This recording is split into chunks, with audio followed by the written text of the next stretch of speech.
What does fragile ego mean? I wanted to create this quick video because I've been thinking about this concept of the ego. I've been reading about it and I've been really interested. I've got too many lights on. The ego is something, oh that's better. The ego is something that I have been really battling in my life in terms of getting to grips with the definition of the ego. Partly because religion teaches the wrong way about what ego really is, and because of this I've created a negative thought process about the ego, when in reality, if you look at it psychologically, and if you look at Carl Jung's teaching about ego and the way he defined it, you got to look at ego in a positive light. But the only way you can do that is if you truly understand what ego is. I'm going to create a little diagram just to show you what it really means. So here we have the ego.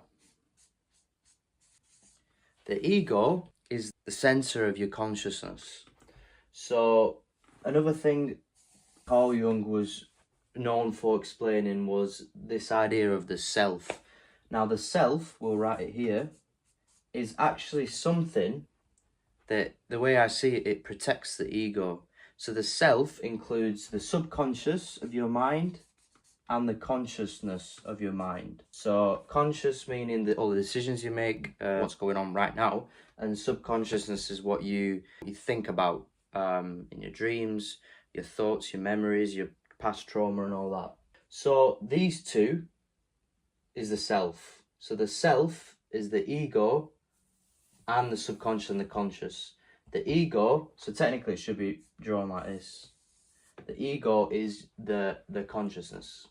So the subconsciousness doesn't go into the ego, but the ego goes into the consciousness. In your life, you have certain archetypes. So Carl Jung talks about archetypes, and the first one I want to talk about is something called persona.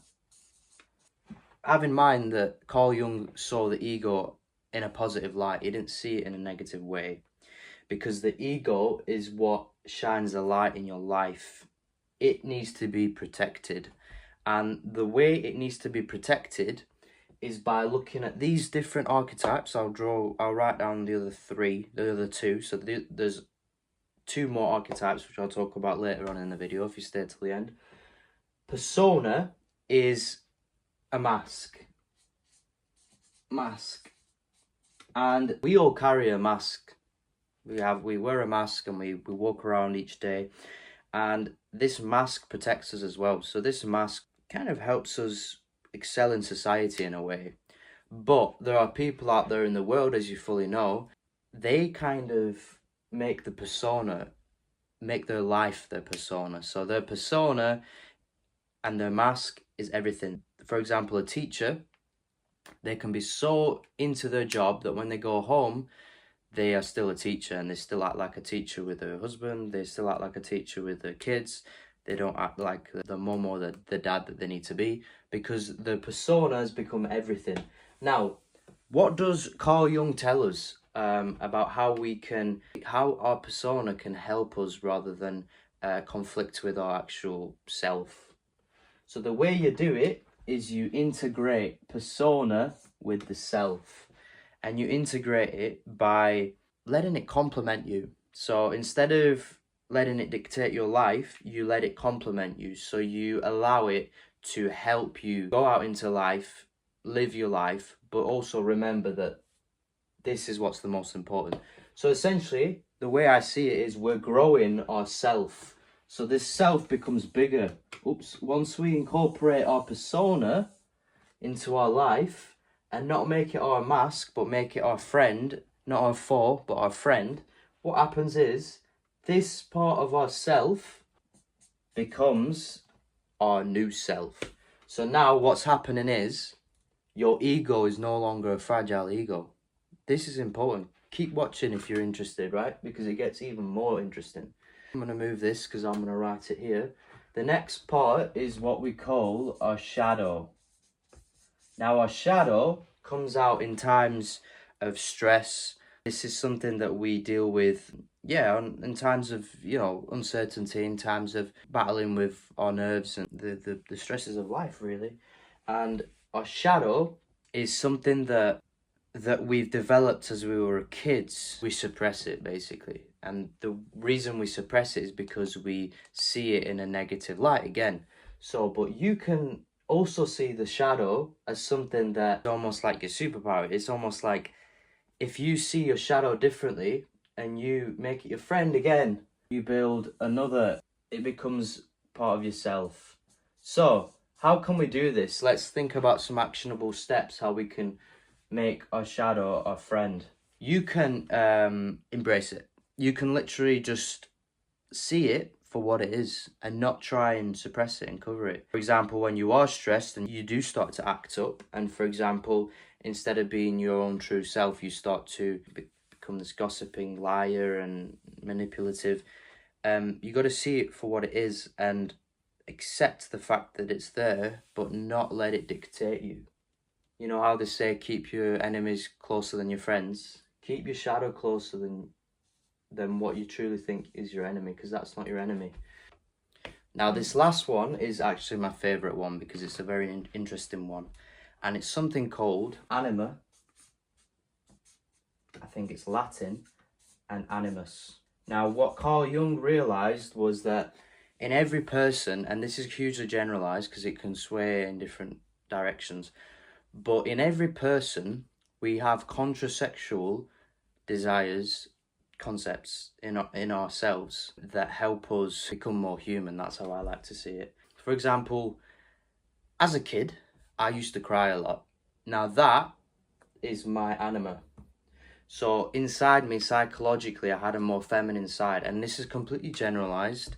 I'm not saying that all women cry. I'm just saying in society and societal norms, that is not seen as a manly thing.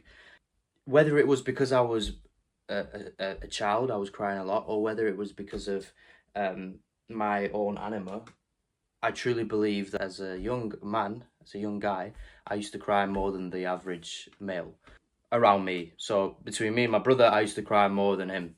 Maybe because I'm the youngest of them, I don't know. But the point is this: everybody, whether you're female or male, in general, you have a part of you psychologically that is contra-sexual, so the opposite gender. So if you're female, you have inside you, you have certain ways that portray male traits in your psychology.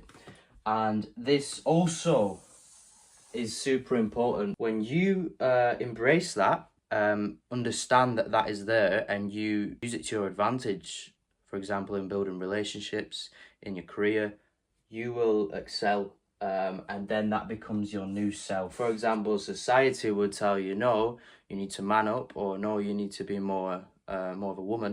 That is stopping you from protecting your ego, because when you develop this part of yourself, the whole idea, the whole point of this whole thing, to create a bigger self, so then your ego is not inflated. Because when you create a bigger self, what happens is your ego cannot dominate yourself. And that is the key thing to take from this video. That is the key thing that I want you to know. That ego will only become fragile when you do not do this. When you create a self that is only contained inside this small box, which is your ego, what happens is all these things, your persona, your shadow, your anima, animus, this is the world caving in on you, and the world chips away at your self, and you no longer become yourself. You become an egocentric, fragile human being with a lot of psychological issues. That is why Carl Jung realised that the ego is very important, and it's a positive thing. It's not a negative thing. It only becomes a negative thing when everything about you is about your ego. And what's ironic is I'm trying to tell you that it should be about yourself, but we've completely changed the definition. As I've mentioned in the start of this video, we've changed the definition of self, and we've changed the definition of ego, when really the self is protecting the ego. The self is everything about you, your subconscious and your conscious, that will protect that ego that you have in you. If you enjoyed this video, like, comment, and let me know what you think. Thank you, and subscribe.